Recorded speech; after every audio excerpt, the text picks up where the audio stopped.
Welcome back, boys and girls. I bring you part 2 of my last video, the paranormal video. This is part 2, so without further ado, let us go ahead and get started. Number 1. A demon lady used to haunt me. As I write this, I am a 41-year-old man, married, and have 4 children. My story is from when I was 8 years old, but it was so vivid and real I feel like it was yesterday. This is my paranormal experience of something I call the demon lady. The story really is about hearing if others have had similar experience. Here's some of the backstory of my life leading up to the demon lady. My parents got divorced when I was 8 years old. I originally went down to go live with my mom, my older brother, and my mom's boyfriend at the time. Everything appeared to be normal in our house. My brother was a bad seed, and his story could be a whole nother post about his life. While living in this new house we all moved into, I remember finding a book about how to perform black magic. I was fairly certain this was my mother's book, and truthfully, being 8 years old, had no idea what I was looking at. It was soon after this time that I went to go live with my dad. One weekend when I was allowed to see my dad, my mom told me to pack up all my stuff and that I was going to go with my dad. I was under the impression this was another weekend trip and nothing more. Turned out my mom, brother, and boyfriend were moving to Colorado this weekend while I was at my dad's house. However, I did not know any of this for 3 years. She didn't contact me for 3 years about her whereabouts. Again, this is a story for another day. Okay, so now I'm living with my dad and he's in a small apartment. He decides to move into a house to give us more room. We moved to a house on Sullivan Road in northwest Huntsville, Alabama. The moment we moved into the house, I have one word to describe how I feel living there, and it is dread. Everything about being in that house gave me this feeling. I was a latchkey kid growing up since my dad worked all day, and I remember walking home from school dreading going home. I also remember as I was about to put the house key in the lock, I always checked the door. By checking the door, I mean I was checking for scratch marks as if something was trying to claw its way in. Or I would check to see if the door was broken into. I always had this feeling something was waiting for me on the other side. Once again, I would run into every room except one and turn on all the lights.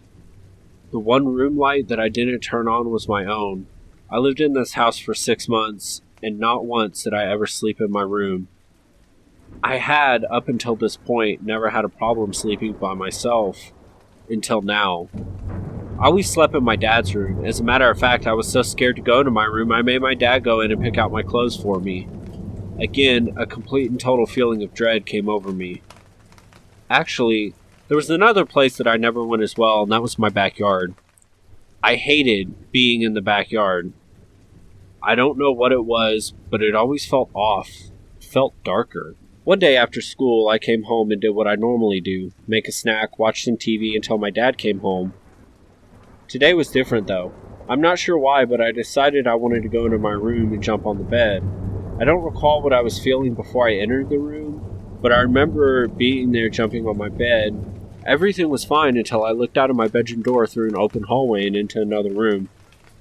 That was the first time I saw the demon lady. She was floating in the doorway of the other room. I'll describe her as I remember her. Like I said, she was floating off the ground. Her skin from her head to her fingertips was completely pale color, almost gray. Her hair was long and it looked like it had never been combed. I remember her hands because they seemed tense, like when you're going to palm a basketball, but there's no ball there. I also remember that her fingernails were black. Lastly, her eyes were black, but I knew she was staring at me. Her mouth was just there on her face. There was not menacing smile or anything like that. So there she was, and I was staring at her, and she was staring at me. I was terrified. Beyond terrified. I ran out of the room as fast as I could, right past the demon lady and onto my front porch. I sat out on the porch for the next few hours waiting for my dad to get home. Surprisingly, I never told my dad about what I saw. I'm not sure why I didn't. Maybe because I didn't know what I saw? After seeing the demon lady, things got worse for me at the house. I ended up not sleeping well. I missed over 20 days of school for half a semester because I was so terrified to be away from my dad. I was getting to be too much for my dad to handle. He decided to send me to my grandparents in Arkansas to live for a while. I'm sure he thought I was just a kid struggling with a parent's divorce and my mother leaving my life, so I was packing up to move to Arkansas. But before I did, I saw the demon lady one last time.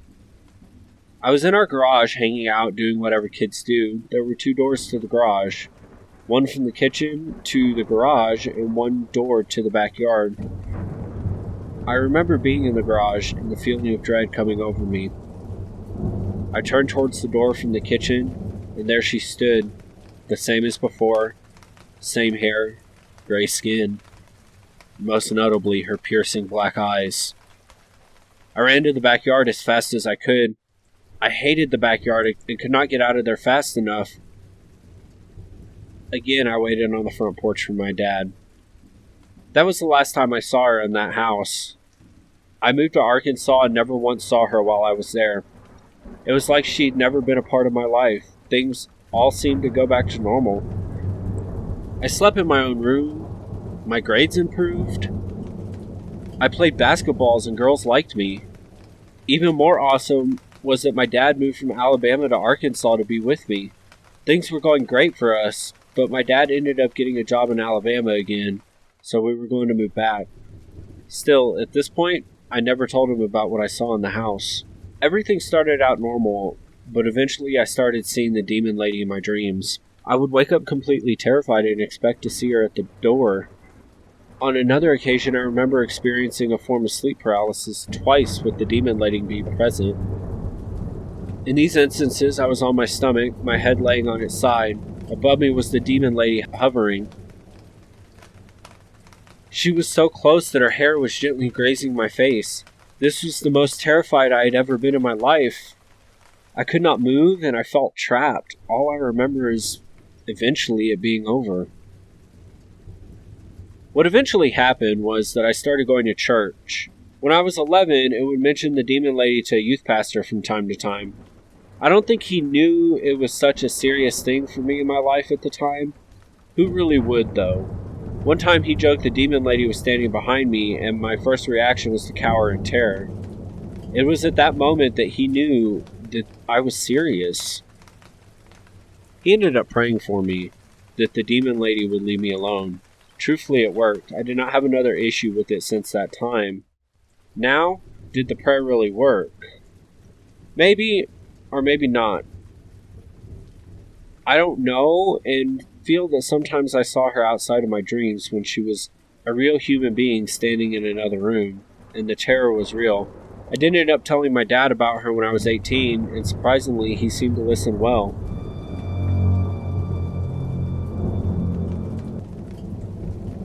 Something follows me. A true story. Disclaimer. I cannot remember most of the exact dates for the events described. The bulk of what you are about to read takes place between 1996, the year we moved into my childhood home, and 2008, the year we moved out of my childhood home. Yes, this is a lengthy read. Grab a snack. When I was 5, I started seeing things that weren't supposed to exist. In the winter of 1997, I saw my first ghost, and she was beautiful. I had fallen asleep in the lounge chair of our den. The lights were off, and all I could see was what little beams of light trickling in through the blinds allowed. That's when a bizarre and slightly luminous mist began to spill through the open door. Of course, my first inclination was smoke, but all I could smell was the open bag of Doritos next to me. That's when she came in, a slender, beautiful woman with medium-length hair that moved about as if she was walking against a subtle breeze.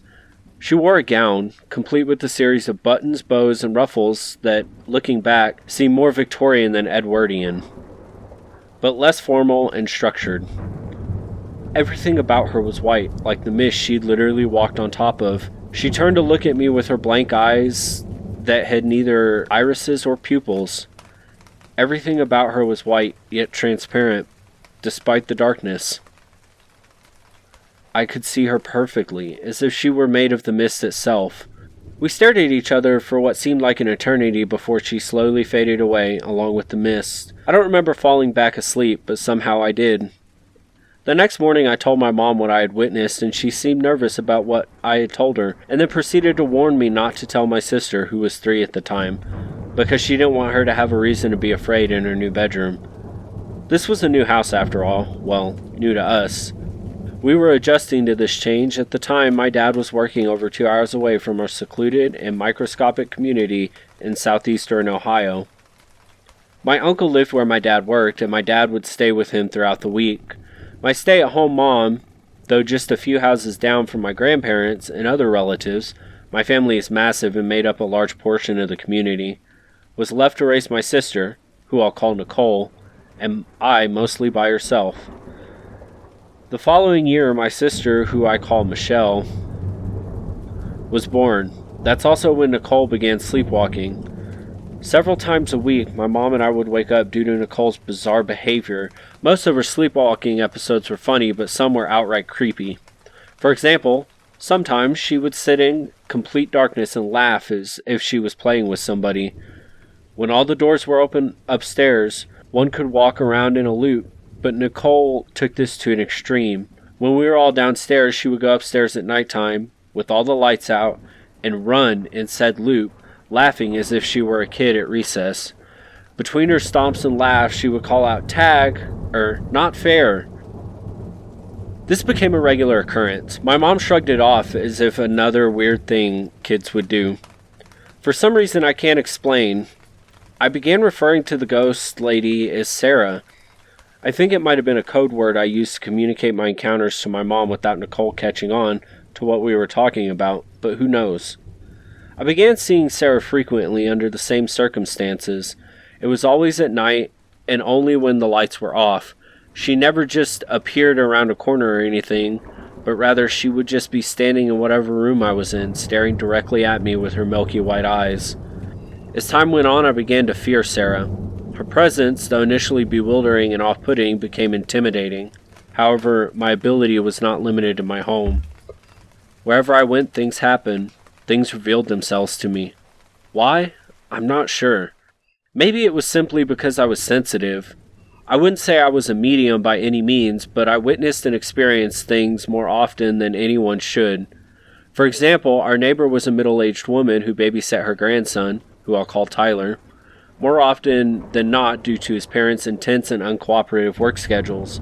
Tyler was my age, so we spent hours upon hours together almost daily. One night, Nicole and I went to his grandma's house to watch a movie. While there, his bedroom door slammed shut on us and we could not open it. When we screamed enough, whatever closed us in had let us out. As we rushed downstairs, the door to the stairwell slammed on us as well. More on this house later. Furthermore, I spent the night with my friend Seth. I hope you realize at this point that these are not anyone's real names for obvious privacy reasons. Beneath the futon I always slept on when I spent the night was a vent.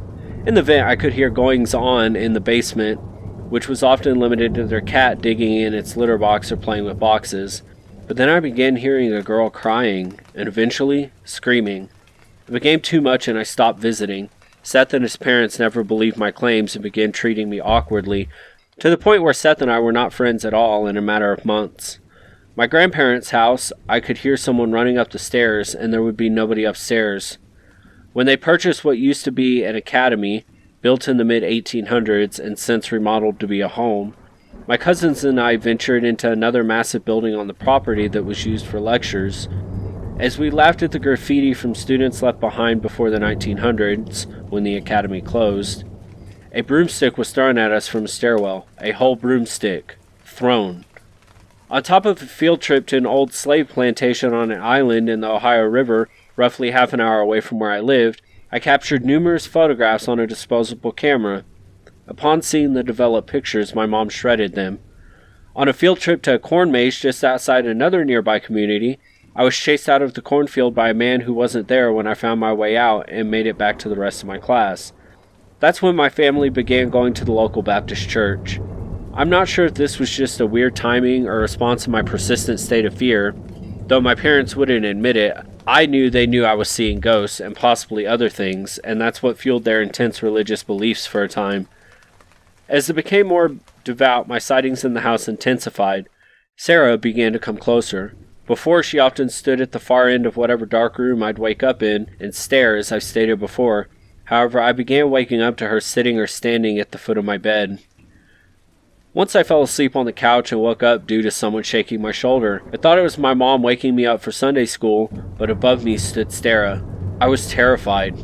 I kept my head down and cried as I walked to my parents' room and crawled into their bed. When I looked over at my dad's side of the bed, she stood there. I rolled over and then she was on mine and my mom's side of the bed. I closed my eyes and cried until she left me alone. In 2000, my youngest sister Anna was born. Michelle and Anna insisted on sleeping in my parents' bed, and my parents insisted that Nicole and I were old enough to sleep on our own rooms, and we would be scolded for overcrowding their bed. My parents were never mean or anything, but they were stern, and I knew if I didn't listen, I would get grounded. As a kid addicted to television and my Game Boy, being grounded from those means of entertainment was a fate worse than death, so no matter how scared I was, I did my best not to cower in their room. I mean, what were they going to do anyway? Yell at the ghost? Well, one night that happened. My family and I were watching a movie and eating pizza in the living room, our Friday night ritual, when we were interrupted by a loud banging on the basement door. It wasn't a series of knocks, but a violent and incessant banging heard by all of us that made my little sisters and I cry. There was no way anyone could be pounding on the door, as the door to the basement that led outside was bolted and shut, and the two windows on either side were not big enough for a human to crawl through. My dad sprung up and opened the door only to find it completely dark and the door leading outside was still locked. He told whoever or whatever it was that was responsible to get the hell out. It did not get the hell out. It responded by knocking over a few things before it settled down for the night. We never really used the basement for anything other than storage. Over time, it became a workshop for my dad, who was a handyman of sorts, but at that moment in time, it was a musty, slightly flooded, unfurnished sandstone basement that evoked the feelings of being in a dungeon. There was an upside to all of this paranormal activity, at least briefly. See, while I couldn't discuss Sarah and other encounters with my parents or sister, nothing could stop me from talking about my creepy experiences to my friends, and did I ever. In fact, I gained a few new friends in the process. Some people would swing by after school just for a chance to see Sarah. I lived within walking distance from my elementary school, so having friends come home with me was a regular occurrence anyway. My mom and dad didn't have to know we were having seances in my bedroom. Of course, we didn't know telling Sarah to appear in a dark room was basically a seance, but I use that term because in essence that's what it was. Of course, there were fibbers. I never told anyone specific details of Sarah's appearance, so I used that as a way to detect someone who was not telling the truth. A few girls would claim they saw Sarah or saw this or that, but their descriptions didn't coincide with mine, so I knew they were just making it up for elementary school clout. The one person I knew that was telling the truth was Tyler. I knew this because after his encounter he stopped coming over and would only play outside with me from there on out. According to him, he was walking to the bathroom in the middle of the night. We had a sleepover for my birthday, and there were 3 other friends with us that night, when a marble rolled under the door and hit his foot. At this point, we had a miniature schnauzer named Mitzi, and he assumed she was the culprit. He kicked it back under the door, only for it to come rolling back out. Again, he assumed it was Mitzi. When he opened the door, he saw him. I asked him who he was, but he wouldn't talk about it. He left, walking to his grandmother's house in the dead of night. Around this time, my parents began to do major repairs and renovations to the house. We got a new roof, walls were knocked down to expand certain rooms. The house was built in 1860, and numerous smaller rooms were favored by its original builders over larger rooms despite the house's large structure. This, of course, is common for older homes. In one of the rooms, they discovered a secret compartment that was sealed away at some point for whatever reason. Nothing was in there, but there was speculation that the house was part of the community's underground railroad system, though this was never officially verified. It wouldn't have been a reach to assume this, as there were 3 stations located in the township alone. However, this secret space, it wasn't big enough to be considered a room, maybe a closet, only fueled my already overactive imagination. Upon discovering this, my sightings of Sarah subsided substantially. While I was still fearful of my house at the nighttime and still insisted on sleeping with the light on, I didn't have a reason to be as fearful as I once was. For years, the only sighting I had happened on typical weeknights. I'd fall asleep on the couch, the TV in the living room lights were off, but the light in the dining room behind me was on. The reflection of the TV, I saw a tall man standing in the dining room, wearing a fedora-like hat. My heart sunk. My dad was 6'2", but this man was taller. I stood up in the reflection on the TV. I saw the man look up, reacting to my movement. I kept my head down and did not look back, and I darted in my parents' room. Yeah, I was a preteen at this time, but I was scared to death. I convinced myself I had to be seeing things. Why would this spirit reveal itself now, after all this time? I tried to wake my parents up, but words would not come out. I even tried screaming. Nothing. An overwhelming fatigue came over me that I cannot explain. I fell asleep in the love seat at the far end of their room. Maybe I fainted? I don't know. Over the years, Nicole's sleepwalking subsided as well, as it normally does when kids grow up. However, she began doing it again for no real reason. It was nothing to be scared to death by, her laughter in the darkness as I walked to the bathroom in the middle of the night. The whole thing became so weird and unpredictable that I opted to pee out of my window instead of walking downstairs to the only bathroom. One night she ran into my bedroom as I was drifting off to sleep. She came to an abrupt stop as she came within feet of my bed, and her socks caused her to slide on the hardwood floor and fall backwards, waking her up. She never knew why she did that or how she ended up on my floor. She just laid there and cried. I don't know if it was out of fear, confusion, pain, or a combination of all three. Alas, Sarah was not gone. It seemed as if, though, her sights were set on Michelle and Anna, who shared a bedroom. They began coming to our parents at night with stories of blankets being ripped off of them, toys being moved, and so on. One night I was babysitting Anna, my other sisters were at their friends' houses, and my parents were out on a date. Hours after I thought she went to bed, she knocked on my door and asked me to tell the lady to let her sleep. This was horrific and reassuring. On one hand, I knew Sarah wasn't gone. On the other hand, I knew I wasn't crazy. There was a female spirit in the house that other people were finally seeing. Years later, Michelle would tell me the story about her waking up after something nudged her shoulder, calling her by her name and telling her to wake up. Just like my aforementioned account, she rolled over and saw Sarah standing over her. This difference between our stories is that Michelle thought she was dreaming, so she rolled back over. That's when she heard her name in a more aggressive tone. It was 2:30 a.m. She distinctly remembers this because she had an obnoxious glow in the dark alarm clock on the opposite side of her bed. She stared at, trembling, until she felt it was safe to turn around and see if Sarah had left. She had. After she told me about her encounter, mind you, this was in the past 2 or 3 years, I asked her to describe Sarah, everything about her that she could remember. Everything lined up perfectly with my description, down to the details of her dress, to the eyes, to her hair. Keep in mind that I never really discussed any of this with my siblings due to being relatively irrelevant after so long, or so I thought. Flashback to 2006. It was years before I saw Sarah again, or what I think was her. On December 23rd, 2006, I woke up in complete darkness for the first time in years. I still slept with the lights on at this time, so I knew waking up in darkness only meant one thing. I could feel someone else in my room. My alarm clock read 2:30.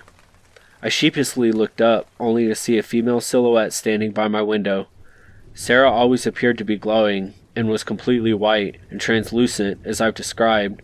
However, what I was seeing looked like an actual physical being. I muttered a pathetic hello, and it began walking towards me. I flailed around in bed and began screaming, too panicked to get myself out from beneath the blankets and to the door. It appeared to tease me, coming closer only to step back, coming a little closer, and so on. My screams persisted. My parents raced upstairs and turned on the light, and whatever was there was suddenly gone. I screamed at my parents, telling them that I wasn't going to sleep in my room, but my mom cut me short and said that she would stay with me for the rest of the night. My dad took my sisters downstairs while my mom and I stayed upstairs. I demanded that the light stay on. She calmed me down, and after what seemed like an eternity, I began to fall back asleep. I was facing the ceiling when I briefly opened my eyes. The figure was before me, seemingly suspended in midair. I cannot describe what I saw because I almost instantly closed my eyes and began screaming again. My mom too began screaming with simultaneous fear and anger. "Leave us alone, leave us alone," she called out repeatedly, followed by, "This is our house, you are dead, cross over." And just like that, for the next 2 years, activity in the house all of a sudden came to a halt. 2 years later, my parents divorced and we moved out, but things did not stop. There were still things to be learned. Fun fact, the following morning I asked her why she said that, and she explained that Sylvia Brown was on the Montel Williams show, and that's what she had told an audience member to say to the ghost in their house, and it seemed like it worked. My fascination with the paranormal never ceased, as I began ghost hunting with a boyfriend. That's another story. I had from 2008 to 2010, but I lost my ability to see things the way I used to. Maybe the fear I experienced from my childhood home caused me to repress that part of my mind, but who knows? We explored haunted train tunnels, the entrance to a collapsed mine that had killed multiple miners, one of which was from my hometown, more useless trivia, to an old tuberculosis ward, and so on and so on. In 2012, I moved to a nearby college town with two of my good friends. Our electric bill was always high because I slept with the light on, which obviously bothered them. I opened up about my experiences. They were already believers of paranormal, so luckily they were somewhat understanding. A few days later, one of them begins seeing a shadow man wearing a fedora walking up and down the hallway of our apartment. The other friend saw the same thing days later. I moved out weeks later. Luckily, my name wasn't on the lease, so that made the process easier. My friend later told me that when I moved, they never saw the shadow again. By 2013, I began dating another man who I started to live with in 2014. He was always irked that I demanded to sleep with the light on, whether it was the closet light or a lamp. One day he asked me why I was so afraid of the dark, and I began to tell him my story. He was skeptical and insisted what I was experiencing was sleep paralysis, despite being able to speak and or move with each supernatural encounter. The next day there was a handprint in the condensation of our bedroom window, and things between us grew increasingly difficult. I made the decision to move out. I grabbed my clothes, laptop, and other essentials first, returning days later to get things such as decorations and furniture. He looked like he hadn't slept well in days. I assumed it was because of the emotional toll of our breakup, but he told me something was in the house, keeping him awake at night. He said a woman's voice would call his name at night. He also said his dogs began to bark, growl, and cry for no reason at all hours of the night. Dogs that were otherwise well-behaved and relatively quiet. I was a bit spiteful as my wounds were still very fresh, and I admit I felt weirdly pleased that Sarah or the shadow was bugging him. Well, that spite came back to bite me, and I began renting out the upstairs of my grandma's house. While I was there, Sarah, the shadow, must have followed me. Things would break without reason. One morning my coat and a box full of my clothes that I had yet to unpack were thrown outside. Her dogs would stare at the ceiling and begin to cry for no reason. When my niece, a toddler, was in the house, she would stare into the kitchen and begin crying for absolutely no reason. Doors opened and shut for no reason. None of this started until I moved in, and everything stopped when I moved out. That fall, when I went back to college, my dad allowed me to live with him while I obtained my degree. During this time, next to nothing happened besides the occasional nightmare about Sarah or the shadow. Remember when I said my family made up a large portion of the area's population? Well, every summer, we would congregate at my great-aunt's house, which my family converted into a pseudo-private campground. We would eat, drink, and laugh around various mini campsites as the kids played on the playground, rode their bikes, took walks to a nearby stream, and so on. There, I reconnected with a cousin that I had not seen in years. We'll call her Ellen. I also talked a lot with her mom, technically my cousin, but I refer to her as an aunt, who we'll call Sharon. I completely forgot that prior to my family living in my childhood home, Sharon raised Ellen in the same house, which in turn was also Sharon's childhood home. Needless to say, we had a lot to discuss. We decided to plan a day to talk about things in depth. A few days later, I met her in a nearby town at a riverside park. Sharon is a very sensitive person, much in the way that I was as a child. Her experiences in the house, however, vary greatly from my own. She never saw Sarah, but had frequent encounters with the mysterious shadowy man. They experienced much more poltergeist activity than we did, often hearing loud banging on the basement door. To my surprise, Ellen recalls an event from my childhood that I seemingly repressed until she mentioned it.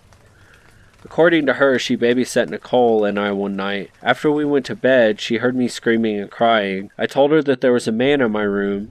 She knew all too well what I was talking about and took us downstairs where we saw a man in the living room. She never babysat again. They also relayed a bunch of information regarding their own encounters outside of the house and other ghostly stories from my hometown before our conversation was cut short by a group of people moving into the area to do aerobics. Another major takeaway from this conversation was informing me that Tyler's grandma's house used to be a clinic, more like a pest house, during various disease epidemics that swept the community in the late 1800s to early 1900s.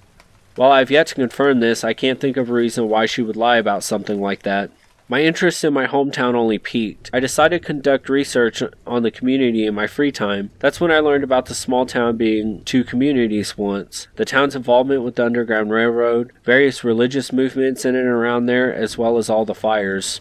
Over the years, the community had endured multiple fires. Over the decades, that repeatedly leveled the town's business center. Livelihoods and lives were lost. As the community is so small and insignificant in the scheme of things, resources regarding its history are few and far between. These infernos occurred in 1873, 1885, 1886, and 1941. One can find some articles pertaining to these fires in the archives of the New York Times. In one of these fires, one of the town's two hotels was severely damaged. Given the town's location as a midpoint between four larger communities before the time major highways were built, there were frequent travelers looking for a warm bed and a hot meal, and the town's economy relied on these passerbys. Why does this hotel matter to me? Well, before 1997, before we had moved into the house I grew up in, my parents, Nicole, and I lived in a duplex. Little did I know this duplex was once the fire-damaged hotel, something I discovered in my research. I cannot find any sources that confirm or deny anyone dying in the hotel, but it is a very real possibility. Maybe Sarah's accompanied miss was the smoke after all. That said, while living in the duplex, I can recall my fear of the darkness starting there, as I would lie awake for hours every night until exhaustion got the best of me, watching my toys move, watching something walk around my room. Further years later, my mom revealed to me that when we moved into that house in 97, on her first night alone with Nicole and I while my dad worked, she heard stomping upstairs and what sounded like marbles rolling back and forth across the room that would later become my bedroom. Me seeing Sarah not only confirmed that there was something paranormal going on in the house, but also reaffirmed that stories she had heard from Sharon while growing up. Due to the sheer size of my family and the dramatic age difference between Ellen and I had no reason to be inclined to ask them about their experiences growing up. Though I heard they had lived there, I did not know them well enough to be comfortable to approach them, nor did I not want to reach out to them years later. In addition to all of this, fire seems to play a large role in the town's history, as several of its buildings and churches have been destroyed by fires, many of which were caused by bolts of lightning. While I haven't found anything to confirm this, my grandpa has mentioned that a small meteorite landed in front of the old academy, which is why there's a small crater like an indent in the front yard. At this point, it might sound like I'm reaching, but as is the case with all things paranormal, it's next to impossible to prove or disprove said phenomena. One can only hope to connect dots and make their own educated conclusions. There's a lot more to the community, my childhood home, and mine and Sharon/Ellen's stories that I've excluded, as it would have made this post excessive. However, my research has really only just begun, and I hope to find more answers in the future to prove or disprove my inclinations and current knowledge. Hey boys and girls, thanks for checking out my new video. I'm sorry that it took so long for me to get it out. I had some things come up that I wasn't able to get it out as quickly as I like. I sat on the audio for like a week. Well, I really appreciate you guys coming and checking out my new video. I should be back on my normal posting schedule about bi-weekly. Fingers crossed this week, barring anything else coming up. And, one thing I can always say is thank you so much for showing support for the channel. I'm a small YouTuber. I'm just trying to get out there. And I really appreciate you guys subscribing and liking and, sharing the videos. If you like what I'm doing, by all means, hit that subscribe button. Hit that bell notification right next to it. That way you're told every single time that I upload a video. And don't forget to smash that like button. Thank you guys so much for coming out and taking the time to listen to my story. And always remember, let the darkness take hold.